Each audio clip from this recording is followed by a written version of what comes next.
قرآن مجید کے بہت سے جو لطیف حقائق ہیں وہ سمجھ میں آ ہی نہیں سکتے جب عقل پر یہ پردہ پڑا۔ روح ایک مستقل علیحدہ تشخص کی حامل ہے، وہ جان نہیں ہے۔ جان کا تعلق جسم سے، عالم مادی سے، وہ حیوانات میں بھی ہے، یہاں تک کہ آج ہمیں معلوم ہے نباتات میں بھی ہے۔ یہ جو ہے عالم نباتات، یہ بھی زندگی کی ایک شکل ہے۔ پلانٹ کنگڈم، اس میں زندگی ہے۔ گھاس کا ایک تنکا بھی جب تک کہ وہ اپنی جڑ کے ساتھ جڑا ہوا ہے وہ زندہ ہے، اس کے اندر گروتھ ہے، اور یہ گروتھ جو ہے یہ زندگی کی صفت ہے اور علامت ہے۔ تو حیات اور شے ہے، زندگی اور ہے، روح بالکل دوسری ہے۔ یہ ایک مستقل وجود ہے، ایک علیحدہ تشخص کا حامل، اور یہ کہ یہ ارواح انسانیہ جو ہے یہ اس عالم مادی کی تخلیق سے بہت پہلے پیدا کی گئی تھی، اور کل کی کل ارواح حضرت آدم کی روح سے لے کر اولاد آدم میں سے جو آخری انسان قیامت سے قبل تک پیدا ہوگا ان سب کی ارواح موجود تھی۔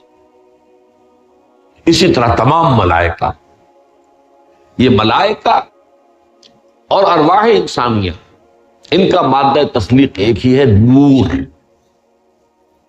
چنانچہ آپ کو معلوم ہے کہ ملائکہ کے بارے میں حدیث نبوی موجود ہے، حضرت عائشہ رضی اللہ تعالی عنہا سے، خلق اللہ ملائکۃ من النور، انسان کو پیدا کیا خاک سے، مٹی سے، جنات کو پیدا کیا نار سے، اور فرشتوں کو پیدا کیا نور سے۔ اسی معنی میں ارواح انسانیہ بھی نور سے پیدا کی گئی۔ یہی وجہ ہے کہ ایک بڑی مشہور حدیث کے اندر، جس کو ویسے یہ کہ سند کے اعتبار سے محدثین تو قبول نہیں کرتے، لیکن یہ کہ اکثر مفسرین نے، اکثر متکلمین نے اس کو مانا ہے، تسلیم کیا ہے۔ ان اول ما خلق اللہ نوری، نوری سے مراد روحی، روح محمدی، وہ نور محمدی ہے جو اس عالم میں، وہ پری بگ بینگ ایرا جو تھا، ابھی بگ بینگ تو بہت بعد میں آیا، بگ بینگ سے تو یہ جو میٹیریل کائنات ہے، میٹیریل یونیورس ہے، اس کا آغاز ہوا۔ یہ در حقیقت میٹا فزیکل، یہ میٹیریل سے سپر میٹیریل جو ہے، ارواح انسانیہ اور فرشتے، ان کا تعلق جو ہے وہ عالم مادی سے نہیں، عالم خلق سے نہیں ہے، عالم امر سے۔ اب جیسے کہ ہمیں معلوم ہے سورہ اعراف میں کس قدر اہتمام کے ساتھ فرمایا گیا کہ ہم سب نے عہد کیا تھا اللہ سے ان دنیا میں آنے سے پہلے، کہ کس نے کیا تھا؟ میں تو آج سے تقریباً 75 برس قبل جو ہے دنیا میں آیا، میں نے کہا عہد کیا، وہ سب نے کیا، الست بربکم قالوا بلی۔ وہ کیسے سمجھ میں آئے گا اگر یہ معلوم نہ ہو کہ ارواح سب کے سب پہلے پیدا کر دی گئی تھی، اور ان سب سے اللہ نے عہد لیا تھا۔ یہ میثاق ہے، میثاق عہد الست، جو ہم کل کے دنیا میں آئے۔ اس طرح دیکھیے سورہ کہف کے اندر ایک بڑا پیارا جملہ آتا ہے، تو یوم القیامت کو پھر پوری نوع انسانی کھڑی ہوگی سامنے،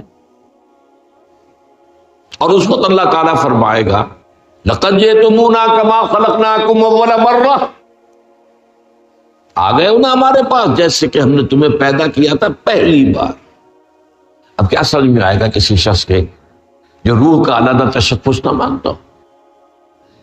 جو تخلیق ہے اول مرہ وہ عالم ارواح میں ہوئی ہے، صورت روح میں، اور تمام روحیں موجود تھیں جب عہد لیا گیا، کمال جیسے کہ تمہیں پیدا کیا تھا، آج اسی طرح تم سب کے سب پھر ہمارے حضور میں حاضر ہو۔ یہ تشبیہ جو ہے بے معنی ہو جائے گی اگر یہ بات نہ مانی جائے۔ بہرحال وہ حصہ تو ایک حد تک جو ہے بیان ہو چکا، آگے چلیے جو ترجمہ ہے دوبارہ کر لیتے ہیں۔ یقیناً تم میں سے ہر ایک کی مادہ تخلیق اس کی ماں کے بطن میں اس طرح تیار ہوتا ہے کہ 40 دن وہ نطفے کی شکل میں ہوتا ہے، پھر اتنا ہی عرصہ وہ علقہ کی شکل میں ہوتا ہے، پھر اتنا ہی عرصہ وہ مضغہ کی شکل میں ہوتا ہے۔ ثم یرسل الیہ الملک، پھر بھیجا جاتا ہے اس کی طرف فرشتے، فینفخ فی الروح، تو اس میں روح پھونک دے، وہ روح جو اس وقت پیدا کی گئی تھی ایک خاص سٹور ہاؤس کے اندر، اسے آپ کولڈ سٹوریج کہتے ہیں، اس میں اس کو سلا دیا گیا تھا، وہاں سے اس کی معین روح جو ہے لا کر پھونکتے ہیں۔ اس کے بعد اگلا حصہ جو ہے اس کا تعلق ہے ایمان بالقدر سے، تقدیر پر ایمان. اور یہ جان لیجئے کہ یہ دین کے اور فلسفہ اور حکمت دین کے مشکل ترین موضوعات میں سے مشکل ترین. پہلے ترجمہ کر لیجئے پھر اس کے بارے میں گفتگو ہوگی. وَيُؤْمَرُ بِأَرْبَعِ كَلِمَاتٍ، اس فرشتے کو ساتھ ہی حکم ملتا ہے 4 باتیں بھی لکھ دے. بِكَتْبِ رِزْقِهِ ہی یہ لکھ دے کہ اس کا رزق کتنا ہوگا، وَأَجَلِهِ ہی اور یہ بھی لکھ دے کہ اس کی عمر کتنی ہوگی، وَعَمَلِهِ ہی اور یہ بھی لکھ دے کہ اس کے اعمال کیسے ہوں گے، وَشَقِيٌّ وَسَعِيدٌ اور یہ بھی لکھ دے کہ یہ بدبخت ہوگا، بد نصیب ہوگا، بد قسمت ہوگا، یا سعید ہوگا، خوش قسمت ہوگا. فَوَاللَّهِ الَّذِي لَا إِلَٰهَ غَيْرُهُ تو قسم ہے اس اللہ کی جس کے سوا کوئی خدا نہیں ہے، کوئی الہ نہیں ہے. إِنَّ أَحَدَكُمْ لَيَعْمَلُ بِعَمَلِ أَهْلِ الْجَنَّةِ تم میں سے کوئی شخص عمل کرتا رہتا ہے جنت والوں کے سے اعمال، حَتَّى مَا يَكُونُ بَيْنَهُ وَبَيْنَهُ إِلَّا ذِرَاعٌ یہاں تک کہ اس کے اور جنت کے درمیان ایک ہاتھ کا فاصلہ رہ جائے.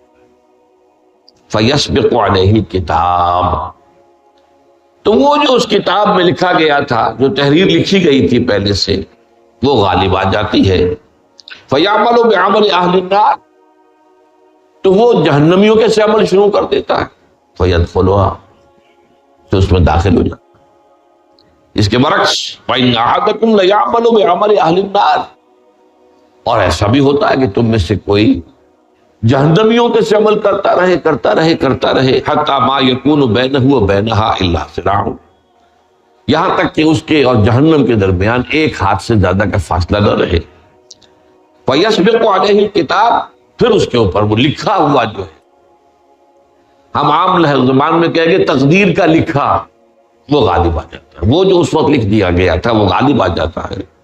فَيَعْمَلُ بِعَمَلِ أَهْلِ الْجَنَّةِ تو اب وہ اہل جنت کے سے عمل شروع کر دیتا ہے. فَيَدْخُلُهَا اس میں داخل ہو جاتا ہے. یہ جو روایت ہے، اس کا جو متن ہم نے ابھی پڑھا ہے، یہ صحیح بخاری سے. یہی حدیث ایک اس کی روایت، ایک ورشن، یہ متفق علیہ بھی ہے، بخاری اور مسلم دونوں پر کا جس پر اتفاق ہے.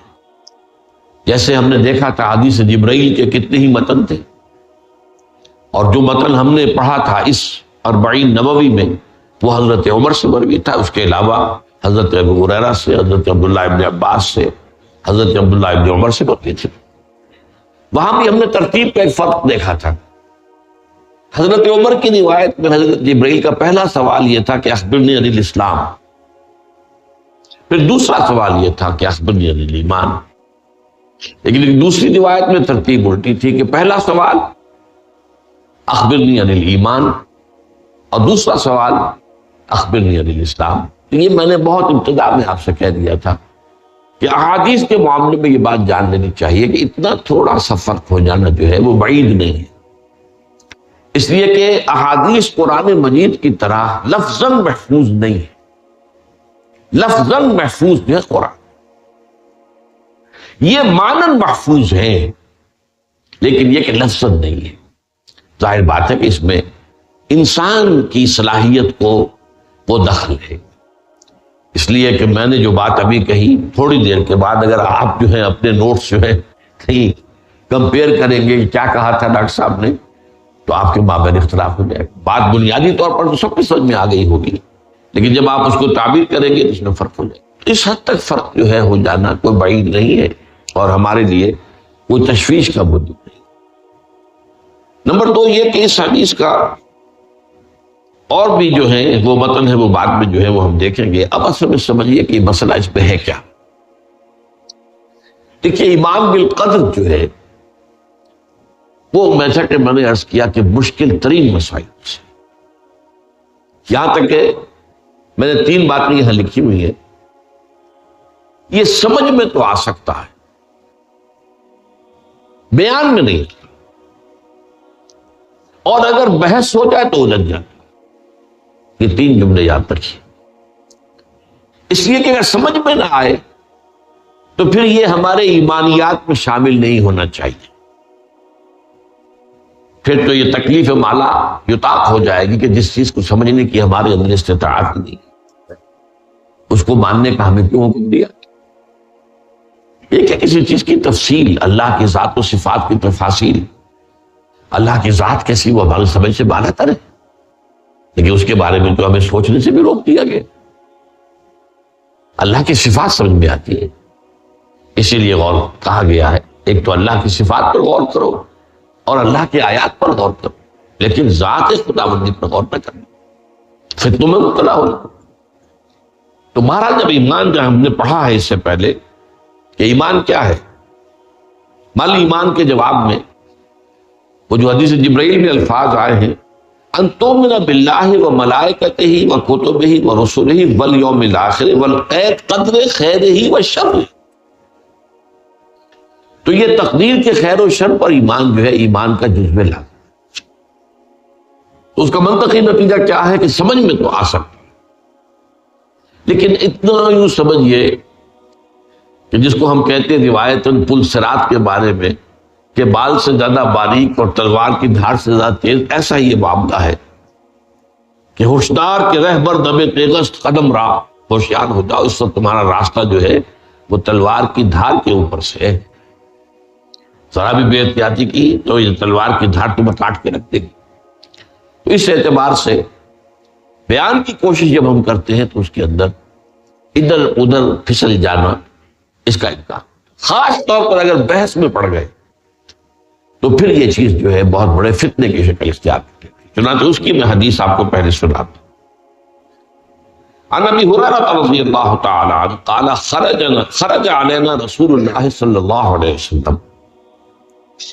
حضرت ابو ہریرہ سے روایت ہے کہ ایک روز حضور صلی اللہ علیہ وسلم برآمد ہوئے اپنے حجرے سے، ہمارے پر تشریف لائے. وَنَحْنُ نَتَنَازَعُ فِي الْقَدْرِ، اور اس وقت ہم تقدیر کے بارے میں جھگڑ رہے تھے. وہی نزاع، بحث مباحثہ، اس وقت ہم بحث مباحثے میں تھے، یہ تقدیر. فَغَضِبَ، تو حضور غضبناک ہوئے، غصے میں آ گئے. حتیٰ احمر وجہہ، اور غصہ بھی اتنا شدید تھا کہ آپ کا چہرہ مبارک جو ہے سرخ ہو گیا. کانما فوٹے فی وجنتہ حب الرمان، ایسے لگا جیسے کہ آپ کے گالوں پر جو انار کا رس ہے وہ ٹپکا دیا گیا. سرخ انار، اس کا سرخ جو ہے رس، گویا کہ وہ آپ کے گالوں کے اوپر آ گیا. اتنی سرخی گالوں پر آ گئی غصے کی وجہ سے. فقال، اب غور سے سنیے حضور نے کیا فرمایا. اب ھذا امرتم، کیا تمہیں اس بات کا حکم دیا گیا ہے کہ تم تقدیر کے بارے میں بحث کرو؟ ام بھذا ارسلتم الیکم، یا کیا میں اس کام کے لیے تمہاری طرف بھیجا گیا؟ انما ہلک من کان قبلکم حتی تنازعوا فی ھذا الامر، جان لو تم سے پہلے بھی لوگ اور امتیں جو تھیں، مسلم امتیں، وہ ہلاک ہوئی اسی بات پر کہ انہوں نے اس مسئلے کے اندر جھگڑا کیا، مباحثہ کیا، مناظرہ کیا. عزمت علیکم عزمت علیکم، یہ تکرار، میں تم پر لازم کرتا ہوں، لازم کرتا ہوں. اللہ تنازعوا فی، کہ اس کے بارے میں آپس میں جھگڑو. تو معلوم ہوا، میری بات پھر نوٹ کیجئے، کہ جب ایمان میں داخل ہے تو سمجھ میں تو بات آ سکتی ہے، بیان میں آنی مشکل، اور اگر اس پر بحث مباحثہ ہو جائے تو فتنہ. اسی ضمن میں ذات باری تعالیٰ کے بارے میں ایک بڑا خوبصورت شعر ہے جو حضرت مجذوب نے کہا ہے، جو مولانا اشرف علی تھانوی کے رحمت اللہ علیہما ان کے خلیفہ تھے. تو دل میں تو آتا ہے، سمجھ میں نہیں آتا. بس جان گیا میں تیری پہچان یہی ہے. اللہ تعالیٰ دل میں تو آتا ہے، سمجھ میں نہیں آتا. اللہ کے ساتھ کو کون سمجھے گا؟ اگر عقل کے گھوڑے دوڑانے شروع کرتی ہے ذات باری تعالیٰ کے بارے میں تو گمراہی گمراہی ہے. تم اپنے تصور سے کوئی خدا بنا لو گے اور سمجھو گے یہ خدا، وہ خدا تو نہیں ہے، وہ تو تمہاری اپنی تخلیق ہے، تمہاری قوت تصور متصورہ جو ہے اس کی تخلیق ہے. وہ ایک نقشہ تم نے بنا لیا، اللہ تو وہ نہیں، اب تم اس کو پوج رہے ہو اپنے بنائے ہوئے اس نقشے کو، تو تم اللہ کو تو نہیں کسی اور کو پوج رہے. تو دل میں تو آتا ہے، سمجھ میں نہیں آتا، بس جان گیا میں تیری پہچان گئی. اس اعتبار سے واقعہ یہ ہے کہ اس معاملے میں تھوڑی سی گفتگو کو ہم کریں گے بات کو سمجھنے کے لیے. اللہ کرے کہ مجھے بھی بیان میں اللہ تعالیٰ کی طرف سے توفیق میسر ہو جائے کہ کہیں کوئی لفظ ادھر سے ادھر نہ ہو جائے اور بات جو ہے وہ متوازن سامنے آ جائے، اور آپ کے بھی انشراح صدر اور آپ کو انشراح ذہن بھی اس میں حاصل ہو جائے. میں نے جو آج آیات پڑھی ہیں ان کو بھی پہلے نوٹ کر دیجئے. سبح اسم ربک الاعلی الذی خلق فسوی والذی قدر فہدی. تسبیح کرو اپنے اس رب کے نام کی جو بلند و بالا ہے، اعلیٰ ہے، سب سے اونچا، ارفع، جس نے پیدا کیا اور پھر نوک پلک سنوار دی. یہ تخلیق اور تصفیہ یہ دو مراحل ہیں جس کو کہ آپ آسانی سے سمجھ سکیں گے کہ ایک ہے کسی بلڈنگ کی کا سٹرکچر کھڑا ہو گیا، یہ تخلیق تو ہو گئی، سٹرکچر بن گیا. اب اس کی فنیشنگ ہو رہی ہے، اس میں آرکیٹیکچرل ٹچز دیے جا رہے ہیں، اس کو تزئین ہو رہی ہے، اس کو خوبصورت بنایا جا رہا ہے. یہ تصفیہ ہے. تو خلق فسوی، تخلیق بھی اللہ نے فرمائی اور تصفیہ بھی فرمایا.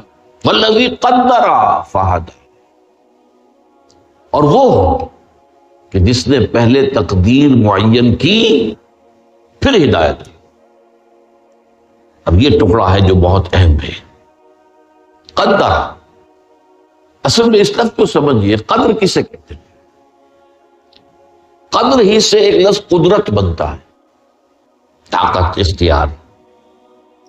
قدر کے لفظی معنی ہے کسی شے کی قدر و قیمت، جو ہم کہتے ہیں قدر و قیمت. جب یہ بطور فعل آئے گا تو اس کے کیا معنی ہے؟ ٹو ایویلویٹ، کسی شے کی قدر و قیمت کا تعین کرنا، ٹو ایویلویٹ. اور بار قرآن مجید میں ایک سے زائد مرتبہ ہے ما قدر اللہ حق قدرہ، یہ اندازہ نہ کر سکے، قدر نہ کر سکے اللہ کی جیسے کہ اس کے قدر کا حق. اب ہم یہ تو کہہ دیں گے اللہ کل شیء قدیر ہے، وہ کتنا قدیر ہے کیسے ممکن ہے ہمارے لیے؟ ہمارے ذہن کی ترازو گویا کہ سنار کی ترازو کے مانند ہے جس میں تولے اور ماشے تلتے ہیں، ٹنوں سریا تو اس میں نہیں تولا جا سکتا. تو ہمارے دماغ کی اس ترازو کے اندر اللہ کتنا قادر ہے یہ نہیں آ سکتا. اللہ علیم ہے، کتنا علیم ہے یہ نہیں آ سکتا. تو اس اعتبار سے ٹو ایویلویٹ اس میں ظاہر بات ہے. اسی لیے حضور کے ایک قول ہے بہت مشہور، ما عرفنا کا حق معرفت. اب دیکھیے حضور فرما رہے ہیں ہما شما کا معاملہ کیا، میں اور آپ کس گنتی میں آئیں گے؟ اے اللہ ہم تیری معرفت حاصل نہ کر سکے جیسے کہ تیری معرفت کا حق ہے. ما عرفنا کا حق معرفت وما عبدنا کا حق عبادتک، اور ہم عبادت تیری نہیں کر سکے جیسے کہ تیری عبادت کا حق. حضور یہ فرما رہے ہوں تابع دیگراں چے رسد، تابع دیگراں چے رسد. اسی میں ایک بڑا عمدہ اور نقطہ ہے. قیامت میدان حشر کے بارے میں حضور نے فرمایا ہے کہ اس دن لواء الحمد بیدی، اللہ کی حمد کا جھنڈا میرے ہاتھ میں ہوگا. حضور کا نام ہی محمد ہے، احمد ہے، حامد بھی ہے، محمود بھی ہے. سارا یہ حمد کے گرد ہی گھومتا ہے معاملہ.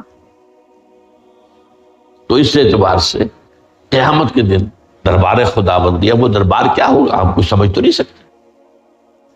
اس محفل میں دربار خداوندی میں اللہ کی حمد ہوگی، ثنا ہوگی، میں کروں گا. اس روز جو حمد میں کروں گا وہ آج نہیں کر سکتا. اس جملے پہ غور کی، کیونکہ آپ کسی شے کی تعریف کریں گے تو وہ آپ اس شے کی حقیقت کی جتنی معرفت آپ کو حاصل ہو گئی اتنی ہی تو کریں گے نا. آپ کی جو انڈرسٹینڈنگ ہے اس سے آگے تو نہیں جا سکتا. تو گویا کہ حضور کے سامنے بھی حضور بھی فرما رہے کہ جو معرفت رب اس وقت مجھے حاصل ہوگی وہ آج حاصل نہیں، جو حمد میں اس روز اللہ کی کروں گا وہ میں آج نہیں کر سکتا۔ تو میں نے آپ سے بتایا کہ یہ قدر جو ہے، ایک تو اسی سے لفظ قدرت بنا ہے، اور نمبر 2 اسی سے کسی شے کی قدر و قیمت، اور پھر اسی کے معنی ہے اندازہ مقرر کر دینا، کسی شے کا اندازہ مقرر کر دینا، یہ قدر ہے۔ اللہ نے ہر چیز کا ایک اندازہ مقرر کر دیا ہے۔ اور قدر مقادیر، مشکات شریف میں ایک پورا باب ہے ایمان بالقدر کا عنوان ہے صحیح معنی میں۔ تو پہلی حدیث کیا ہے؟ مسلم شریف کی روایت ہے، عبداللہ ابن عمرو بن العاص رضی اللہ تعالی عنہما۔ حضرت عمرو بن العاص جو بڑے سرداران قریش میں سے تھے، بڑے سیاستدان تھے اور بڑے بہادر انسان بھی تھے، ان کے بیٹے ہیں عبداللہ۔ اور بڑی دلچسپی کی بات یہ ہے کہ باپ اور بیٹے کے مزاج میں بود المشرقین تھا۔ وہ تھے جنگجو اور سیاستدان اور بڑے سرداروں میں سے، یہ تھے انتہائی زاہد و عابد، انتہائی زاہد و عابد۔ انہی کے بارے میں آتا ہے پوری رات کھڑے رہتے تھے نوافل، اور ہر روز روزہ رکھتے تھے، جس پر حضور نے یوں کہنا چاہیے کہ ڈانٹ پلائی۔ آپ کو اطلاع ہوئی، آپ نے بلایا، یا عبداللہ اولم اخبر انک تقوم اللیل و تصوم النہار تصوم الدہر، کیا مجھے یہ خبر نہیں دی گئی ہے؟ یعنی مجھے یہ خبر ملی ہے کہ تم پوری رات کھڑے رہتے ہو، نماز پڑھتے ہو، تم ہر روز روزہ رکھتے ہو، کیا کرتے؟ بلا یا رسول، جھوٹ بولنے کا تو یارہ ہے ہی نہیں، وہ بھی نہیں سکتا۔ فرمایا لا تفعل، سخت سے وہ عبداللہ ابن عمرو ابن العاص رضی اللہ تعالی عنہما اس کے راوی ہیں، قال رسول اللہ صلی اللہ علیہ وسلم كتب اللہ مقادیر الخلائق قبل ان يخلق السماوات والارض ب50,000 سنہ۔ اللہ تعالیٰ نے مقداریں اور تقدیریں، ابھی 2 الفاظ میں بولوں گا تاکہ آپ کے ذہن میں بات رہے، معین کر دی تھی، لکھ دی تھی۔ آسمانوں اور زمین کی تخلیق سے 50,000 سال کا یہ ہے قدر۔ ہر چیز کی ایک تقدیر جو ہے وہ معین ہوئی ہے۔ اب آئیے اس میں کتاب سے مراد کیا ہے؟ جو آیت میں نے دوسرے نمبر پر پڑھی آج، سورہ حدید کی آیت، ما اصاب بمصیبۃ فی الارض ولا فی انفسکم الا فی کتاب من قبل ان نبرأ۔ کتاب سے مراد کیا؟ نہیں پڑتی تم پر کوئی مصیبت، کوئی تکلیف، نہ زمین میں نہ تمہاری جانوں میں۔ زمین میں سیلاب کا آ جانا، زلزلے کا آ جانا، کوئی اور اس طرح کی عمومی ہلاکت کا آ جانا، عمومی تکلیف کا آ جانا۔ تمہاری جان میں اچانک جو ہے تشخیص ہو گیا کینسر ہے، اچھے بنے تھے، ٹھیک ٹھاک چل رہے تھے، تو معمولی سی تکلیف ہوئی، انویسٹیگیشن کیا تو معلوم ہوا تو کینسر ہے اور وہ کافی بڑھ چکا۔ لیکن جو شے بھی آتی ہے، چاہے تمہاری جان پر آئے چاہے زمین پر آئے، وہ ایک کتاب میں لکھی ہوئی موجود ہے اس سے پہلے کہ ہم اسے ظاہر کریں۔ یہ تمہیں مشکل نظر آئے گا، ان ذالک علی اللہ یسیر، یہ اللہ پر بہت آسان، بہت آسان۔ اللہ کا علم کامل ہے۔ تو معلوم ایک بات جان لیجئے کہ حقیقت کتاب سے مراد اللہ کا علم قدیم ہے۔ اللہ کا علم حادث نہیں ہے، معاذ اللہ ثم معاذ اللہ، کہ کوئی شے ہوئی تو اس کے علم میں آئی۔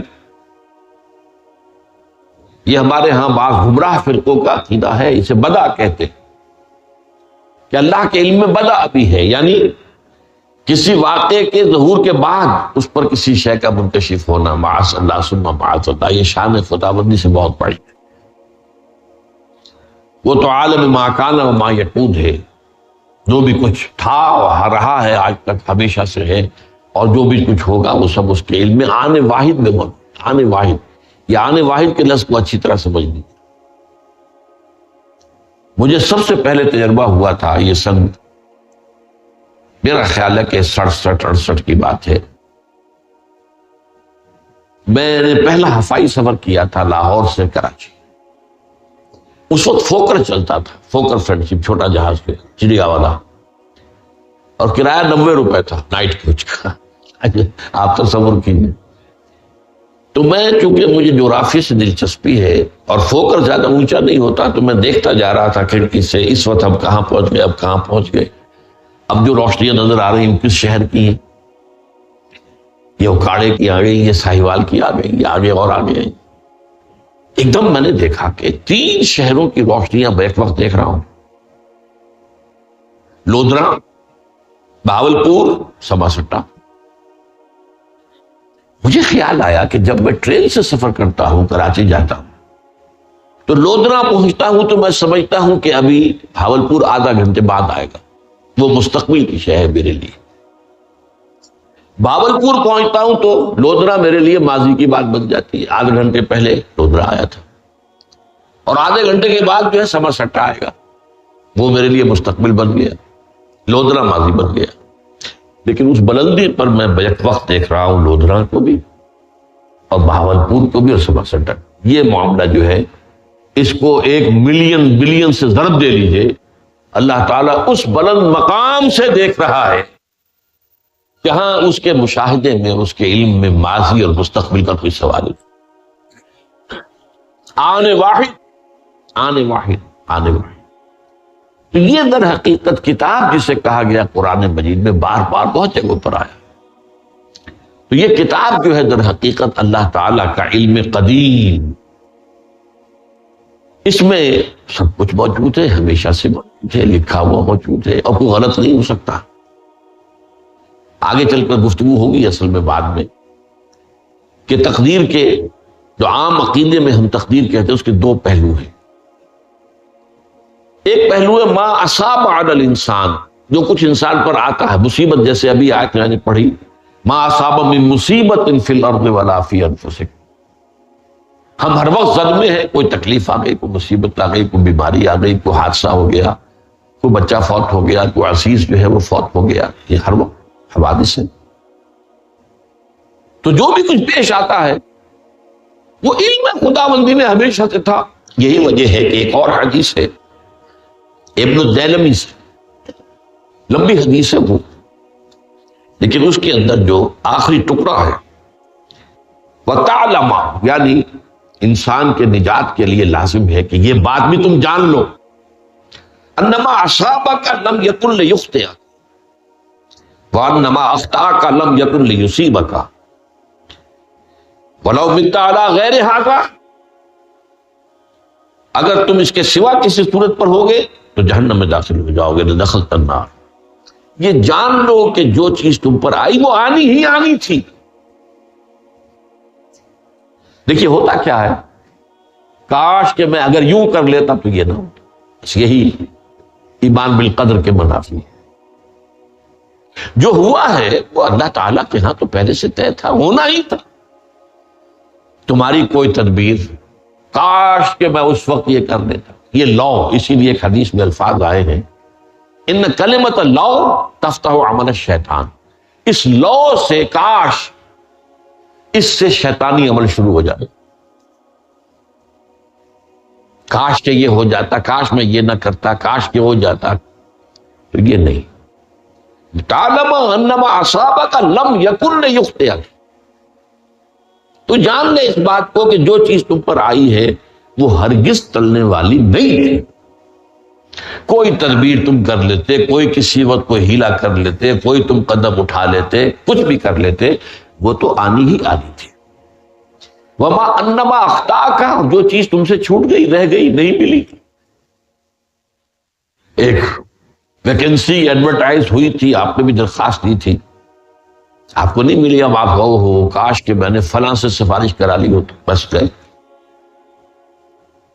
تو جو چیز چھوٹ گئی وہ چھوٹ جانی ہی تھی. اس میں قطعاً جو ہے کوئی شکل، کوئی تدبیر، کوئی سفارش، کسی طرح کا کوئی بھی ہیلا، کوئی جو ہے اس پہ کارگر نہیں ہو سکتا تھا. لم یکن لیصیبک ومت علی غیر ذلک. اگر تو اس کے سوا کسی کیفیت پر تیری موت واقع ہوئی، اگر یہ یقین نہیں ہے یہ ہے تقدیر کا وہ مفہوم کہ جس کا تعلق ہے علامہ اصاب الانسان، جو انسان کے اوپر وارد ہو رہا ہے، اس کے ضمن میں تقدیر کا مفہوم کیا ہے کہ جو ہوا ہے وہ تو ہونا ہی تھا، اس میں تو کسی شک و شبے کی گنجائش بالکل قط اللہ تعالی کا فیصلہ ہے۔ البتہ در حقیقت ایک دوسرا پہلو ہے، ما یفعل الانسان، وہ جو انسان کرتا ہے۔ یہاں آ کر یہ تقدیر کا مسئلہ بہت ٹیڑھا ہوتا ہے۔ آیا میرے اندر کوئی اختیار بھی ہے کہ نہیں؟ Do I have any free choice؟ یا ہر چیز پہلے سے طے ہے؟ تقدیر کا ایک عام مفہوم یہ ہے، اور اس مفہوم میں بھی بعض روایات بھی ہیں جو اس کی تائید کرتی ہیں کہ ہر چیز پہلے سے طے لکھی ہوئی۔ اور یہ جو حدیث ہم نے ابھی پڑھی ہے، یہ گویا کہ اس کی ایک مثال ہے کہ وہ جو لکھ دیا گیا تھا، فرشتے نے لکھ دیا تھا، رحم مادر میں لکھ دیا تھا، شقی و سعید، یہ بدبخت ہے یا سعادت مند ہے۔ تو ایک شخص پوری عمر نیکی کے کام کرتا رہا، آخری وقت میں آ کر کوئی ایسا حادثہ پیش آ گیا کہ وہ اہل جہنم کے سے کام شروع کر دی اور جہنمی ہو گئے۔ یا ایک شخص ساری عمر جو ہے جہنمیوں کے سے کام کرتا رہا، آخری وقت میں آ کر کوئی ایسی توفیق ملی، کچھ ایسا معاملہ ہو گیا، توبہ کر لی اور اس نے جو ہے اہل جنت کے سے اعمال شروع کر دی، جنت کی۔ تو یہ جو ہے علامہ اصابک کا علیحدہ بات ہے، اور علامہ یفعل الانسان، انسان کیا کرتا ہے، اس میں اس کی قدرت کتنی ہے۔ اور یہ ہمارے ہاں فلسفے کا بڑا مشکل موضوع ہے، اسی کا نام ہے جبر و قدر۔ ہمارے اسلاف میں بھی کچھ لوگ ایسے ہیں متکلمین میں سے، دیکھیے ہمارے ہاں ایک وہ لوگ ہیں کہ جو اس پر قناعت کرتے ہیں کہ جو اللہ نے کہہ دیا اور رسول نے کہہ دیا، اس سے آگے ہم مین میخ نہیں نکالیں گے، وہ محفوظ راستے پر ہوتے ہیں۔ لیکن بہرحال انسان کو اللہ نے ایک عقل بھی دی ہے، اور یہ عقل سوالات اٹھاتی ہے، اور جو زیادہ ذہین انسان ہوتے ہیں ان کے اندر ان کی یہ مصیبت زیادہ ہوتی ہے، لہٰذا وہ تو سوچتے ہیں، کچھ نہ کچھ غور و فکر کرتے ہیں، بات سمجھنے کی کوشش کرتے ہیں۔ اس میں اب ہمارے یہاں دو طبقے ہو گئے، جبریہ، قدریہ۔ ایک نقطہ نظر یہ ہے کہ انسان مجبور محض، کوئی اختیار نہیں، اور ایک یہ ہے کہ انسان قادر مطلق ہے، جو چاہتا ہے اپنے فیصلے میں مختار مطلق ہے، وہ فیصلہ کرتا ہے۔ انہیں قدریہ کہتے ہیں۔ تو جبریہ اور قدریہ ان کی بحثیں ہمارے یہاں، یہ وہی تقدیر کا مسئلہ جو میں نے کہا تھا، بحثوں میں آ کر انہیں آج تک حل نہیں ہوا، حل ہو سکتا ہی نہیں۔ اب اس کے ضمن میں علامہ اقبال کا ایک شعر آپ کو سناتا ہوں، وہ بہت اچھا لگتا ہے، بہت خوبصورت لگتا ہے شعر ہونے کے اعتبار سے۔ تقدیر کے پابند جمادات و نباتات، مومن صرف اللہ کے احکام کا پابند۔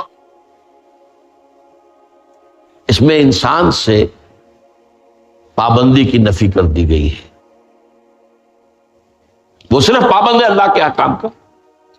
نتیجے کے اعتبار سے تو جو یہ شعر کہہ رہا ہے، جو بات وہ صحیح ہے، پابندی اصل جو ہے وہ اللہ کے احکام کی، لیکن یہ کہ تقدیر کی پابندی سے انسان بھی پوری طرح آزاد نہیں ہے۔ یہ سمجھ لینا کہ یہ جمادات و نباتات ہی کا معاملہ، یہ غلط ہے، یہ مبالغہ ہے۔ ظاہر بات ہے کہ شاعر جو ہے، شاعر مبالغے سے بچ نہیں سکتا، چاہے وہ علامہ اقبالی ہو، کوئی بھی ہو۔ تو اسی لیے سورہ شعراء کے اندر جو عام شعراء کی جو صفات بیان ہوئی ہیں وہ آپ کے ذہن میں آ گئی ہوگی۔ مبالغہ کرتے ہیں، فی کل واد یہیمون انہم یقولون ما لا یفعلون، وہ کہتے بھی وہ کچھ ہے جو کرتے نہیں ہیں، اور یہ بات تو علامہ اقبال پر بھی چشمہ ہوتی ہے۔ بہرحال یہ شعر ذرا پھر نوٹ کیجئے، تقدیر کے پابند جمادات و نباتات، مومن صرف اللہ کے احکام کا، کوئی بات صحیح نہیں۔ انسان بہت سے اعتبارات سے مجبور، سب سے پہلے جو ہے انسان کے اندر ایک تقدیر نوعی ہے، نوع انسان. چھوٹی سی چڑیا اڑتی پھرتی ہے، انسان نہیں اڑ سکتا. آپ نے ٹھیک ہے مشین ایجاد کر دی، جہاز ایجاد کر لیا، آپ دوڑ رہے ہیں 500 آدمی اور سینکڑوں من سامان لے کر جو ہے وہ جا رہا ہے، 747 ہو یا 757 ہو، یہ کر لیا ٹھیک ہے، خود نہیں اڑ سکتے. اب کیا کریں گے آپ؟ یہ تقدیر نوعی ہے. اسپیشیز، ہر اسپیشیز کے لیے اللہ نے ایک اندازہ مقرر کر دیا ہے، اس اندازے ہی میں رہے گا، اس سے باہر نہیں جا سکتا. پھر ایک تقدیر شخصی ہے. اب دیکھیے تقدیر شخصی کیا ہے؟ بعض اوصاف و صفات ہمیں وراثتاً ملتے ہیں، we have no choice.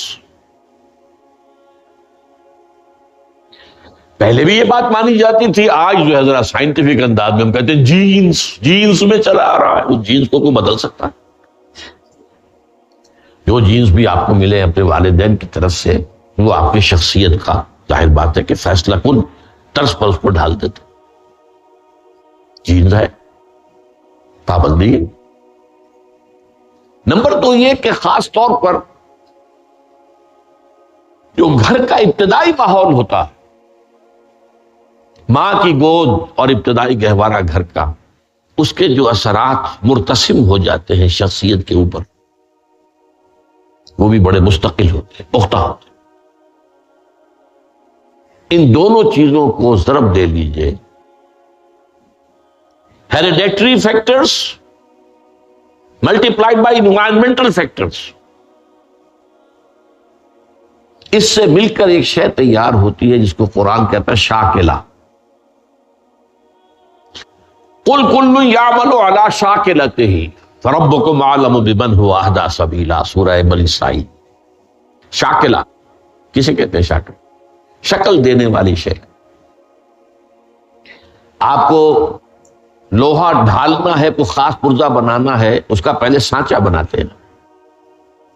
لوہے کو پگھلا کے اس میں ڈالیں گے تو جیسا سانچہ ہوگا ویسا ہی لوہا جو ہے وہ شکل اختیار کرے، اسے شاکلہ کہتے ہیں. یہ شاکلہ جو ہے ہر انسان کا، اس سے باہر انسان نہیں جا سکتا. اس کے اندر سٹرگل ہوگی، اس کے اندر اس کی جد و جہد ہوگی. لیکن اس کا یہ مطلب نہیں ہے کہ اس کا کوئی فری چوائس ہے. فری چوائس ہے، لیکن وہ فری چوائس انہی حدود کے اندر کام کرے گا، اس سے باہر نہیں.